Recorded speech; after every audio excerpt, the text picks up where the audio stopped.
Hello, friends, and welcome back to Freakish Fridays. Tattooed Biker here with you, and tonight I have 5 true Bigfoot encounter stories sent in from viewers to share with you. P.S. You don't want to miss the last one. So get ready, and let's ride to Sasquatch country. Number 1. Dear Tattooed Biker, I have a story to share. I've submitted it to a few other places already, and I hope that's okay, but I thought your listeners would enjoy it. This occurred at Mount Pleasant National Park in Northern California in 1973. I was out camping with 6 other boys. We were up there spending the night on the volcano on Mount Pleasant. It was getting dark, and one of the boys in our group said, "Hey, I'm going to go walk around." I didn't know these 5 other boys really well. We were friends from high school. "Well," I said, "that's not a good idea. You don't want to go walking out there, because there's a lot of timber and it's pitch black. You could literally fall off a cliff and die." Anyhow, this kid just takes off anyway. We got a fire going, and it had just started to get dark. I tell the other guys, "Somebody's got to go out and get him. Bring this guy back. He's going to get hurt." And no one did anything. So I'm sitting there, and I'm waiting for someone to get up and go after this kid. No one did, so I said, "Well, I'm going to go out and try to get him back." So I take off on his trail, and I'm walking along, yelling this guy's name. No response, no nothing. Then, all of a sudden, I hear this scream. The scream of a huge animal, and it was like nothing I've ever heard before. It wasn't just one yell. It actually kind of hard to put into words. What was strange with this animal, I could see it. There's this small gully, and it was standing on the other side of the gully, and this screech. It was guttural and huge. You could tell it was a huge animal, by how low and deep it was. The strange thing was that it sounded like it was literally right next to my ear. It was totally bizarre. Anyhow, this thing screamed. It yelled. It's hard to put into words. So I looked across the gully, and I could see it. Again, it was low light, but I could see the animal. I didn't know what it was. I'd never even heard of Bigfoot. So this animal is standing there, and it's humanoid. 2 legs, 2 arms, 1 head, dark fur, and just screaming. And it was so close to me. It was probably only 50 yards away. There was a deep gully between us. Anyway, after this scream, I'm frozen in my tracks, scared. Well, the kid that I'm looking for comes running past me, and he's running back to the campfire, and he doesn't say a word to me. He just went straight past. So I start running. I'm running back now and scared. Well, what happened was there was the other kid who took off to help me following up behind me. I ran into him on the trail, and I yelled to him. As I slowed down, I told him to run, just run. And I just kept running. He just says, "Yeah, right, you guys are playing a game or whatever." Basically, we all 3 made it back, and we sat around the campfire the rest of the night, frightened and scared. Well, at this time, I still thought this was like a man in a suit, maybe. The next morning, I said, "We got to get a hold of the rangers, the Mount Pleasant Park Rangers." And we did.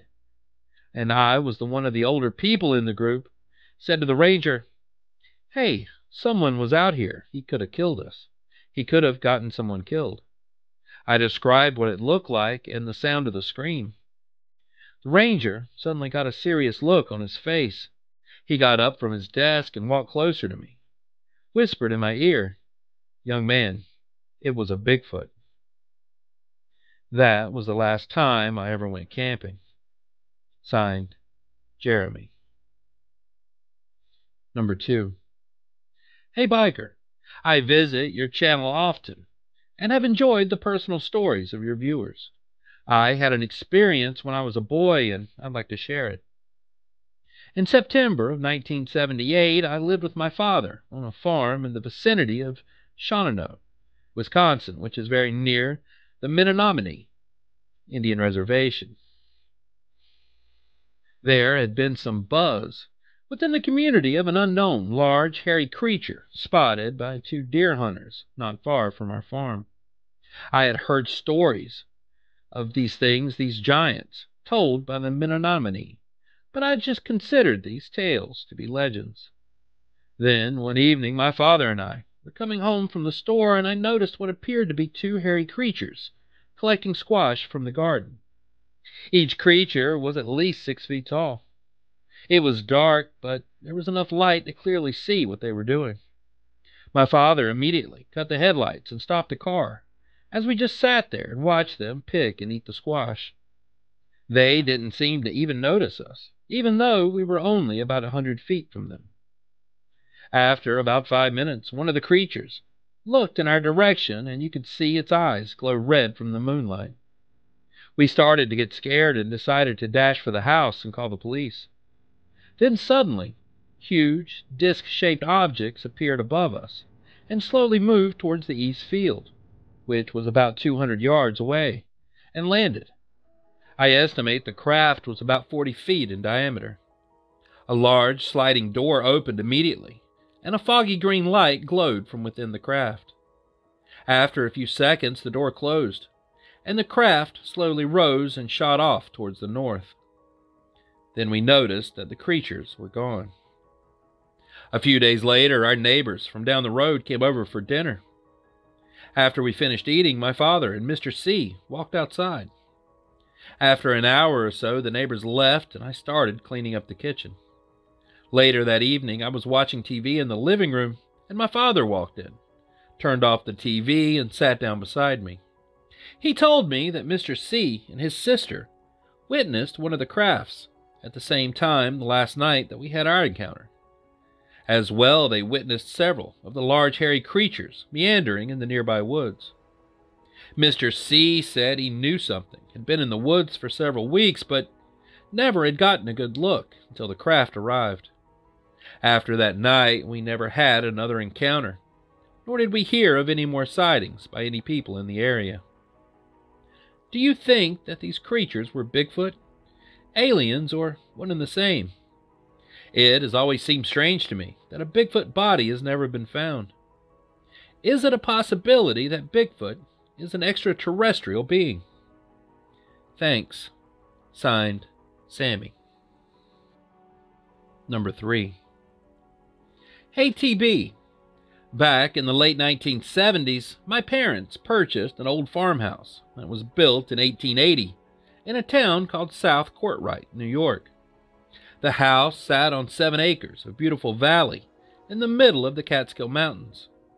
The farmhouse was in disrepair when they purchased it, but over the years they fixed it up into a very comfortable weekend and summer retreat from the urban gruel of the New York City area where we lived. The trip took 3 hours, and my sister and I didn't mind at all.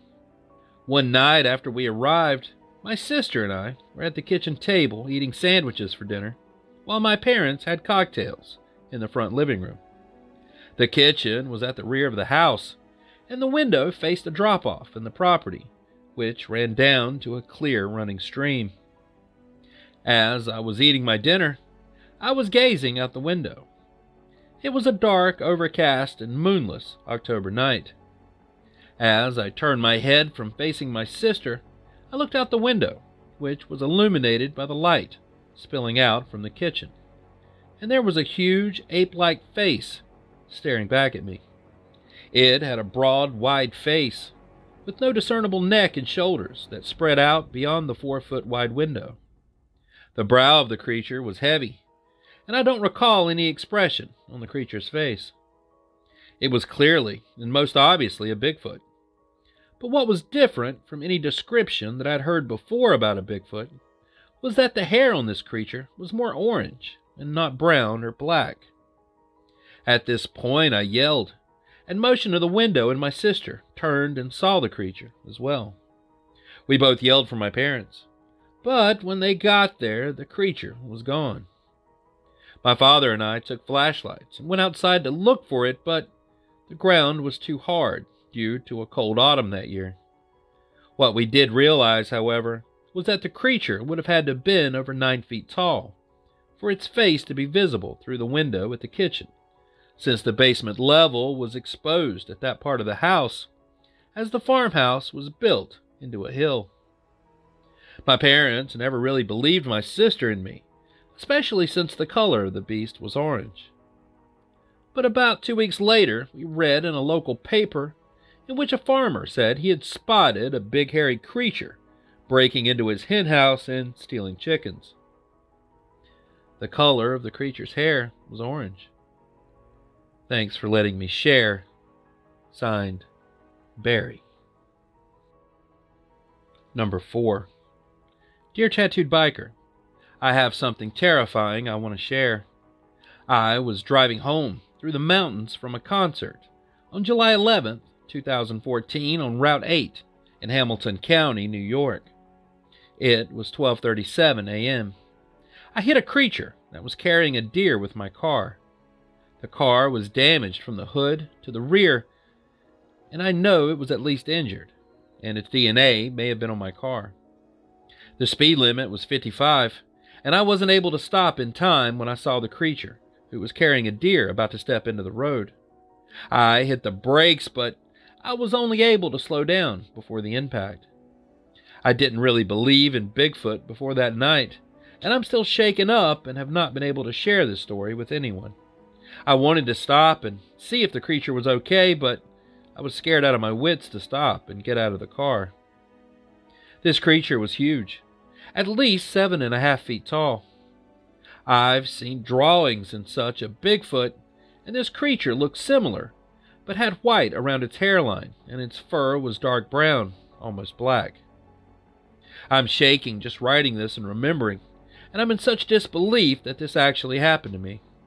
I didn't even report the accident to the police, and I didn't know what to tell my insurance company. My car ended up being totaled. The creature crushed my windshield wipers together and broke many pieces off the passenger side and left smears of dirt and blood all over the windows. Please keep my name out of this. Thanks. Signed, Anonymous. Number 5.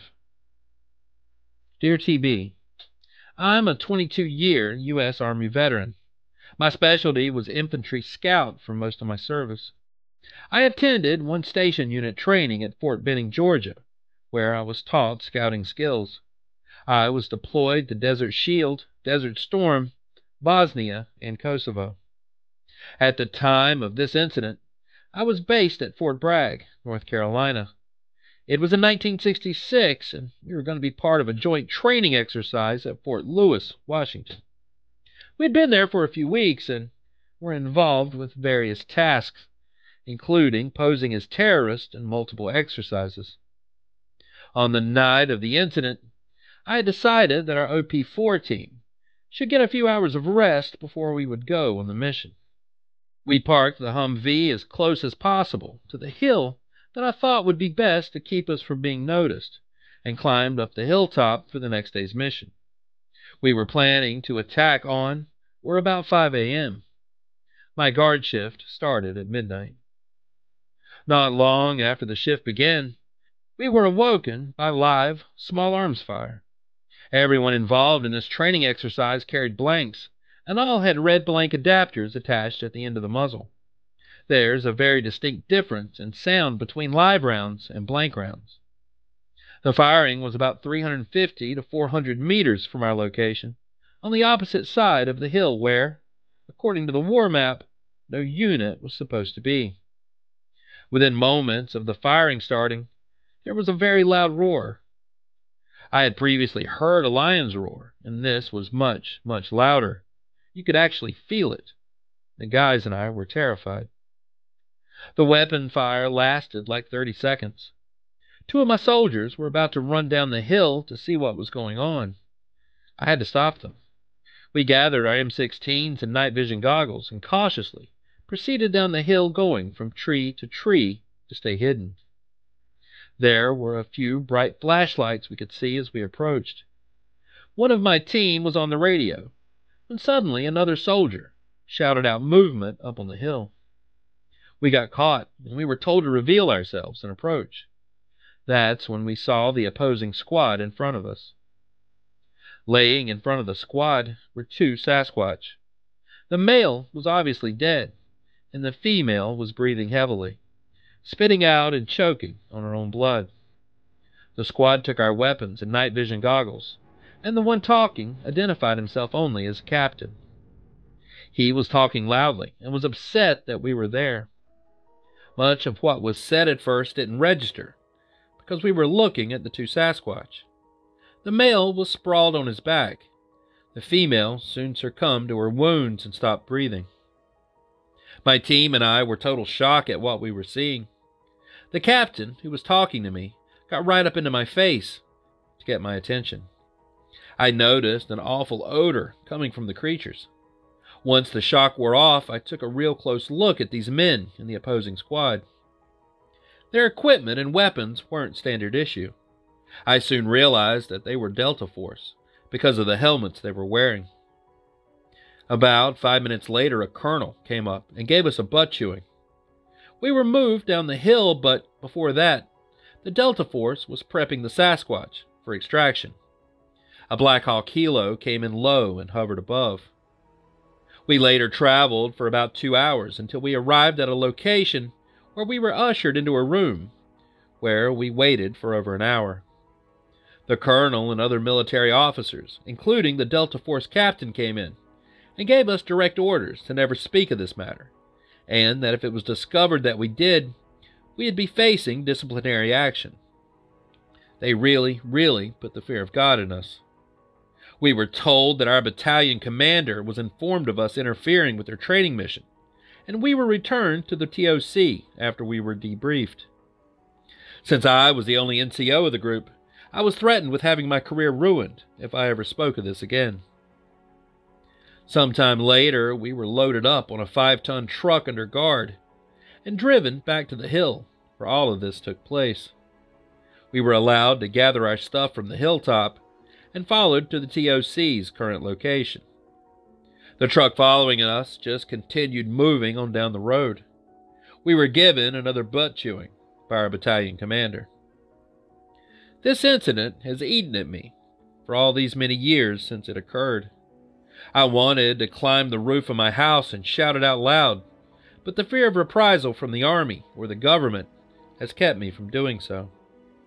I kept thinking that some government man was listening to podcasts to see if any military or government affiliate ever came on the shows and spilled the beans about what really goes on. I don't know why those Sasquatch were hunted and killed. I just remember her labored breathing and seeing tears rolling down her face as she died. Several things are also not included in this letter to you, because it would be a book more or less. I just wanted to state the most important things about the incident. I just needed to get it out in the open and set myself free of this. It's been over 28 years now, and whatever happens, well, it happens. Thanks for letting me vent this. Signed, Greg.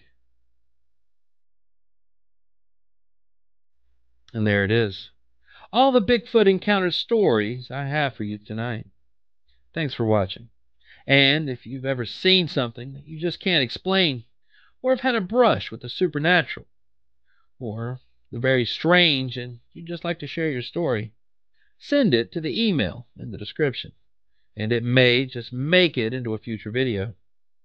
So till next time, stay curious, stay vigilant, stay safe, and I'll be seeing you on down the road a ways. Biker out.